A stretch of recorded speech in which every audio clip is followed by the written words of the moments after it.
দেখছেন নক্ষত্র, সবার আগে সবার পাশে। ফিরে এলাম বিরতির পর। বৃহস্পতিবার বিকালে ধূপগুড়ির থানাপাড়া এলাকায় বাসিন্দা নিতাই দত্তের স্ত্রী নমিতা দত্তের ঝুলন্ত দেহ উদ্ধার করে ধূপগুড়ি থানার পুলিশ। 2014 সালের 7 জুলাই শিলিগুড়ি ভানুনগরের বাসিন্দা নারায়ণ সরকারের ছোট মেয়ে নমিতা সরকারের সঙ্গে বিয়ে হয়েছিল ধূপগুড়ির বাসিন্দা পেশায় ডেকোরেটরস ব্যবসায়ী নিতাই দত্তের। মেয়ের বাড়ির লোকের অভিযোগ, বিয়ের পর থেকেই তার উপর মানসিক ও শারীরিক অত্যাচার শুরু করে শ্বশুরবাড়ির লোকেরা। বিয়ের সময় যৌতুক হিসেবে দেওয়া হলেও কখনো নগদ টাকা, আবার কখনো বা 4 চাকার গাড়ি চেয়ে ওই গৃহবধূকে মারধর করা হতো। আমার পরের ফোন এসছে, তখন শুধু কান্নার চিৎকারের আওয়াজ শোনা যাচ্ছে, আর কেউ কোনো কথা বলেনি।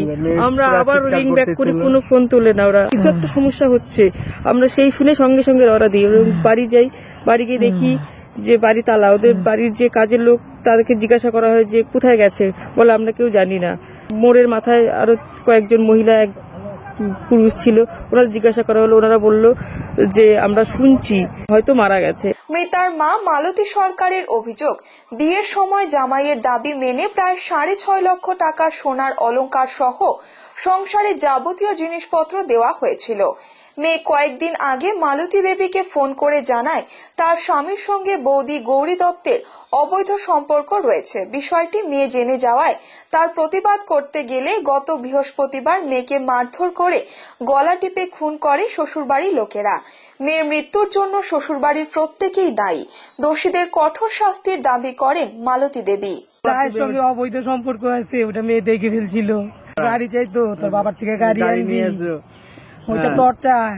মেয়েকে কিভাবে মারা হয়েছে বলে মনে হয়? মেয়েকে গলা টিপে মারি ফেলছে স্যার, নাকে দাগ। ওই যে ফটো করে তুলে নেন আপনি, এইখানে নাকে দাগ, এইখানে দাগ, এইখানে গলা স্যার ম্যাজিস্ট্রেট স্যার বললো তো স্বাভাবিক মৃত্যু নয়, এটা মাইরা ফেলা হয়েছে। কারা করছে বলে মনে হয়? শাশুড়, যা, ওর বর আর ভাসুরের ছেলে, আরো যে কে ছিল, শাশুড়িও ছিল। বিয়ে দিছি 7-8 মাস হইলো, জুলাইতে বিয়ে দিছি, জুলাই 9 তারিখে। আগে রেজিস্ট্রি করলো, প্রথমে বললো আমি কিচ্ছু চাই না। রেজিস্ট্রি করার পরে একটা একটা করে জিনিস চাইলো।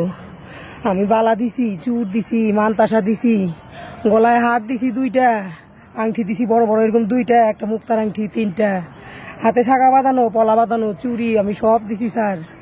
তারপরে বলে ফ্রিজ দাও, দিছি। কালার টিভি দাও, বড় টিভি সনি কোম্পানির দিছি। চিমনি দাও, দিছি। ওভেন দাও, দিছি। আমার মেয়েকে একটা জিনিসও খুইলা চালাইতে দেয় নাই স্যার, এখনো ঘরেই নতুন করে দিচ্ছে। রবিবার সকালে ইটাহারের বাঙ্গার চেকপোস্ট এলাকায় 34 নম্বর জাতীয় সড়কে একটি অ্যাম্বুলেন্সের সাথে ট্রাকের মুখোমুখি সংঘর্ষ হলে ঘটনাস্থলে মৃত্যু হয় অ্যাম্বুলেন্স চালকের এবং আহত হয় আরো 5 জন। এই ঘটনার জেরে বেশ কিছুক্ষণ জাতীয় সড়কে যান চলাচল বন্ধ হয়ে পড়ে। পরে ইটাহার থানার পুলিশ খবর পেয়ে ঘটনাস্থলে গিয়ে স্থানীয় বাসিন্দাদের সহযোগিতায় মৃতদেহ উদ্ধার করে আহতদের রায়গঞ্জ জেলা হাসপাতালে পাঠায়। পরে যান চলাচল স্বাভাবিক হয়। জানা যায়, শিলিগুড়ি থেকে পুলিশি অ্যাম্বুলেন্সে করে গণেশ সরকার নামে এক পুলিশ কর্মীর মৃতদেহ নিয়ে তার স্ত্রী উর্মিলা সরকার সহ 2 অফিসার ও 2 জন কনস্টেবল সহ মোট 5 জন পুলিশ কর্মী তার মৃতদেহ নিয়ে মালদায় যাচ্ছিলেন।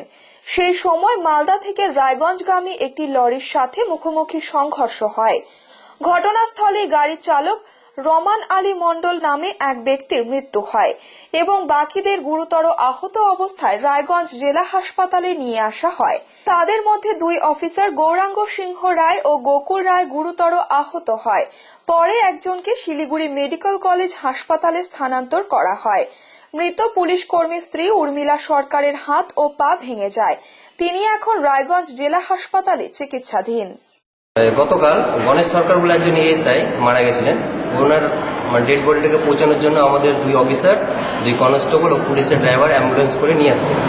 আজকে ঠিক সকালবেলায় চেকপোস্ট আমপাড়াতে একটা লরির মুখোমুখি হয়। এই মুখোমুখিতে ড্রাইভার রহমান নামে যিনি, উনি স্পট ওখানে মারা যান।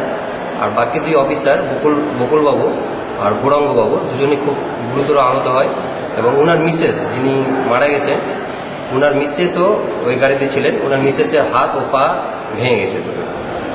কোথায় মারা গেছে? উনি ওই যিনি অফিসার মারা গেছিলেন উনি তো ওখানে মারা গেছিলেন 12 ব্যাটালিয়নে শিলিগুড়ি থেকে ওই লাস্ট বডিটাকে নিয়ে ফেরা হচ্ছিল, স্কট করে নিয়ে আসা হচ্ছে। কোথায় যাচ্ছিল? ওটা যাচ্ছিল মালদাতে ওনার বাড়িতে পৌঁছানোর জন্য। কটা নাগাদ হয়েছে ঘটনাটা? ঘটনাটা হয়েছে প্রায় 6:30টার দিকে। চাকুলিয়া এবং গোয়ালপুকুর থানার সীমান্ত গ্রাম মখনপুকুর এলাকায় একটি গম খেতে এক নাবালিকার মৃতদেহ পড়ে থাকতে দেখে শনিবার সকালে ওই এলাকায় চাঞ্চল্য দেখা যায়। স্থানীয় সূত্রে জানা যায়, গ্রামের কয়েকজন বান্ধবীর সঙ্গে শুক্রবার রাতে আংরাভাষা গ্রাম থেকে মাখনপুকুর গ্রামে এক ধর্মীয় জলসা দেখতে বের হয় ওই নাবালিকা। তার নাম নার্গিস খাতুন। জলসা চলাকালীন নার্গিসের মোবাইলে একটি ফোন এলে সে বাইরে বেরিয়ে যায়। শনিবার সকালে গম ক্ষেতের মাঝে নাবালিকার মৃতদেহ পড়ে থাকতে দেখে এলাকাবাসীরা। পরে গোয়ালপুকুর থানার পুলিশ মৃতদেহ উদ্ধার করে ইসলামপুর মহকুমা হাসপাতালে ময়না তদন্তের জন্য পাঠায়। পুলিশ তদন্ত শুরু করেছে। ও 8-10 জনের সাথে জলসা গেল। কবে? এই রাত্রি 9টা 8:30-9টার সময় জলসা গেল। জলসাতে ওই 8-10 জনের সাথে গেল। আর কোনখানে গেল না গেল তো সেটা তো আমি বাড়িতে, আমি তো জলসা যাইনি।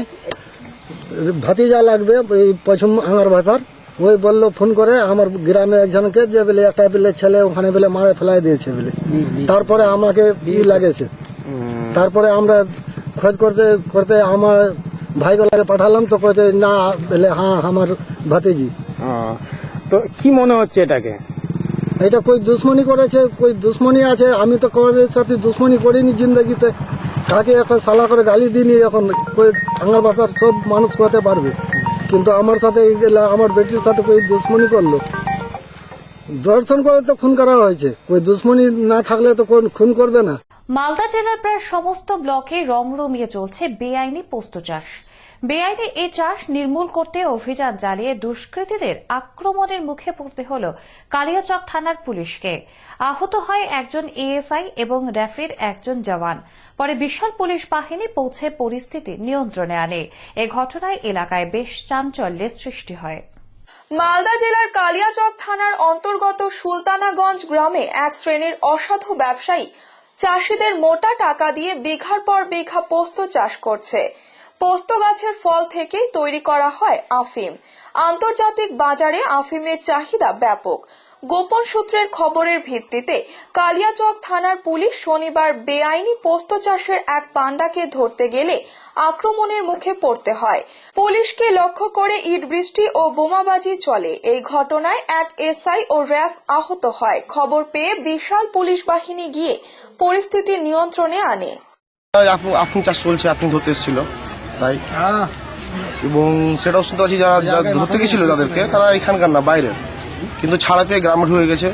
এখন গ্রামটা অশান্তি হচ্ছে। গ্রামের মধ্যেই রয়েছে না, বোমাবাজি হয়নি, ইট ছুড়েছে। পুলিশের পক্ষ থেকে এগুলো গ্যাস ফ্যাস ছাড়া হয়েছে। এলাকা শান্তি ফায়ারিং হয়নি। নিয়ে নিচ্ছি ছোট্ট একটি বিরতি। ফিরে আসছে বিরতির পর, সঙ্গে থাকুন।